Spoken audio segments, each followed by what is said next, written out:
Today we're going to be turning our story map into a book. So take a look at the story map that you made yesterday, and we're going to be thinking about how we can make it into an actual story. So the first step is you're going to need something to write on. I'm going to be using just white printer paper, but if you have a notebook that you'd like to write this in, you can do that as well. Or if you want to get creative and type it on the computer, you can practice your typing and do that. So I'll show you how I made mine. I used 3 pieces of white paper, and all I had to do was put all those pieces together and fold them in half, just like that. And so this is going to be my book. Then you're going to get to work on the cover of your story. So think about what you want the title of your story to be and what you want the cover of your book to look like. I'm going to have the title of my story be 3 Squirrels Go to Space, because my story is about 3 squirrels who go to space. So I have finished the cover of my book. I have a title, I have a picture, and I have who the book is by. So my book is called 3 Squirrels Go to Space, and it is by Miss Sally. And here in the picture, in the illustration, I have a rocket that they're going to use to get to space, and I have 3 squirrels. Make sure that you're doing it in pencil because you want to be able to erase it if you make any mistakes. So this is our first try writing this book. We want to make sure that it is okay to make mistakes, but we need to be able to erase them. So try to write it in pencil. Don't color it yet. Then you can open up your book and you can start thinking about the 3 parts of your story. We've already planned out the 3 parts of my story, so I already know that in the beginning of the story, they're going to want to go to space. Mo Willems uses talk bubbles to have his characters talking to each other. So he doesn't just write the story, he has them talk about what's going on in the story.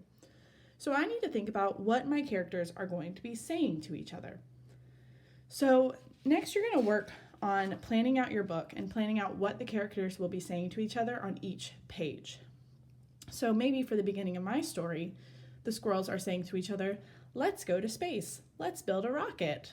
In the middle of the book, they could be saying, "Pass me the hammer so that I can make the rocket. I think we're almost done." At the end of the story, they could be saying things like, "We're on the moon, we made it." So start planning out what your characters will be saying to each other, and then you can start drawing and writing your book. I finished writing my book in pencil. Let me read it to you. 3 Squirrels Go to Space by Miss Sally. So here I have my squirrels out by the pool, and they are saying, "What do you want to do today?" This one who's floating in the pool says, "I want to go to the moon." This one right here is sleeping.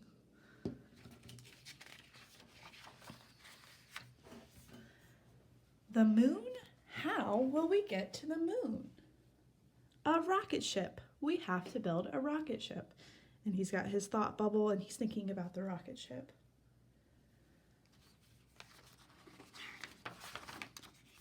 This page doesn't have any words, but it's showing their actions. So here they're using a saw to cut a piece of wood. Here they're using a hammer and a wrench to put that rocket ship all together.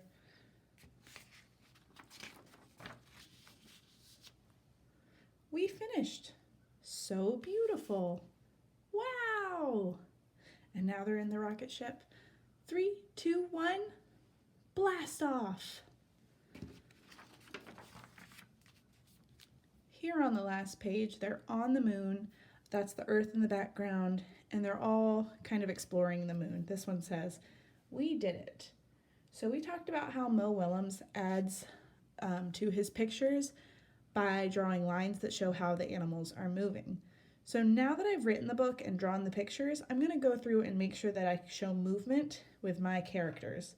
So even on this page, this squirrel right here, let's say that he jumped. Maybe he jumped all the way from the rocket ship over to where he is right now.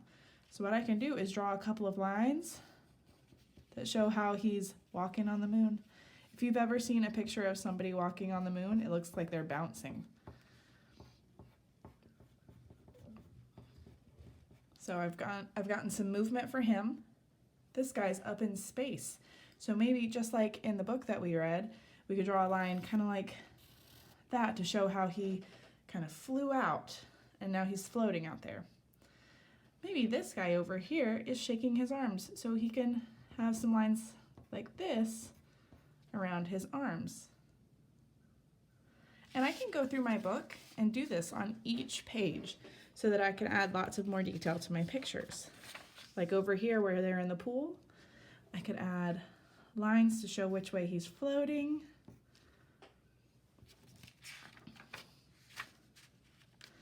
This picture right here, the squirrel looks like she's lifting up her arms and she's celebrating. So I could add some lines over here to show that she is moving her arms around or maybe shouting. Here they're doing a lot of movement. These two are moving a saw back and forth so that they could cut whatever they're cutting. So maybe I could do a line like this and a line like that to show that it is moving. I could also show that they're making lots of noise over here with the hammer and lots of noise over here with the wrench.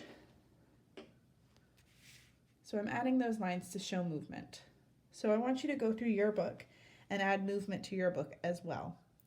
So once you've finished doing your whole book in pencil, then it's time to get your crayons and your markers and color your book and make it really colorful and beautiful. I can't wait to see the books that you guys make. Make sure that you either send me a picture or upload it to Seesaw. I'd love to hear you reading them.